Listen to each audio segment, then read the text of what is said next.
What's going on, everybody? Mortem here, this time bringing you my first impressions of Forspoken, the open-world action-adventure from Square Enix that dropped yesterday from the time of this video. But let's kick this off with the most pressing information. As someone who reviews a lot of games, generally speaking, when I don't get a review key, I try to avoid other coverage of the title, so when I review it myself after the fact, I can give my own opinions. But at the same time, I'm bombarded by news, of course, about video games all the time, so it's hard to miss some things. As such, there are two primary things I've heard about that people are generally concerned with, so I want to start there. So as far as the voice acting goes, I think that particular issue was a little overblown, both in the actual writing and the way it's spoken. I think it's fine. You're taking a young woman from modern New York and throwing her into a fantasy land, which is the premise of the title. So because of that, I think a lot of the writing is fine, and most of it, with the added context of the situation it's actually being set in, it just really doesn't bother me. It's obviously going to be hit or miss with some people, but for the most part, I've heard worse. Now, the other side of this is that I am playing this on PC, which means naturally with the PC specs they put out there, people are very concerned with how it runs, and I would tell you my PC is capable of running the ultra specs for this game. So while I can't speak for more mid-range setups, I would tell you I'm not having any trouble running this. The only issue I've run into is the game randomly crashed about 6 hours in, but beyond that, it's been pretty smooth. Now, with the pressing stuff out of the way, let's actually talk about the rest of this game, because while those two things that I've seen a lot of people talking about don't necessarily affect me, there are some other problems I would prefer to talk about, which I think have more substance. But for starters, as I've already mentioned, and you likely already know having clicked on this video, Forspoken sees a young woman in trouble with the law in modern New York struggling before, after acquiring a magical talking bracelet, she is transported to a magical universe known as Athia, which is itself undergoing a bit of a crisis. Being from another dimension, we are immune to a sort of magical plague that's going around, which, combined with the magic we are capable of using in this world, makes us the perfect candidate for the job of tackling the issue. So far, so good. I think the problems actually start to rear their head when it comes to the combat itself and the open world. Now, my biggest problem with the game personally,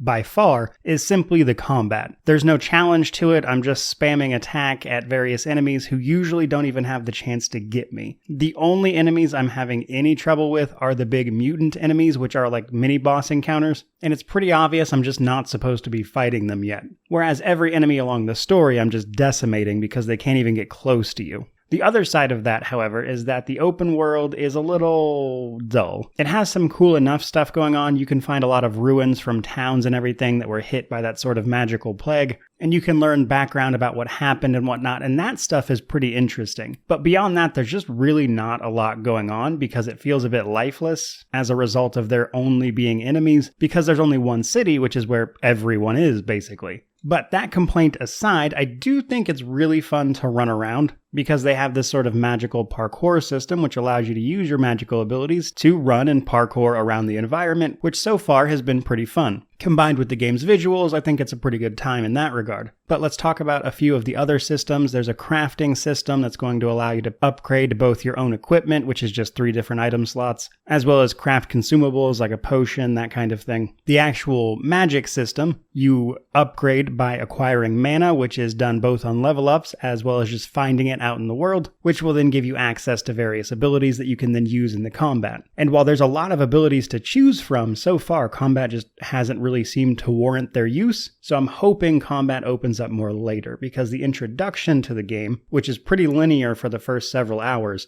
the combat is uninspired, frankly. Pretty to look at, though. But even beyond just some of those systems, there are some other cool things at play here as well. For starters, this is probably the first Square Enix game I've played on PC in a significant amount of time where the controls didn't feel terrible. I had to remap a couple of keys for personal preference, but beyond that, this is honestly the first game I can think of where the PC port controls just were not terrible, which combined with a lot of the accessibility options and sort of quality of life features that allow you to adjust individual aspects of both the difficulty as well as everything else going on, does make for a title with a lot of great features. So, as such, first impressions wise, it's a little hard for me to sum this one up. I think I'm actually really going to have to complete all of this one to sort of cement an opinion, because there's things about this game that I actually really enjoy, and there's things that I just don't think are well done. Because for starters, impressions wise here, what I get from having played it for about 6 hours from the time of this recording is that a lot of the gameplay is very generic open world that we've seen 100 times. And for a next-gen title that costs $70, I think that's a problem. But on the flip side of that, there's a lot of things around the sort of accessibility, as well as just traversal elements of the environment that feel really cool. I even think the combat is a good concept, which is why I'm hoping it expands farther as we go in. Because if the entire game is just me blasting through enemies that don't have any chance of actually fighting me, I think that'll be a bit of a bummer. And because of all that, for me, the jury's still out on this one. I'm gonna actually finish it, of course, and then go from there. But I think the biggest question for me is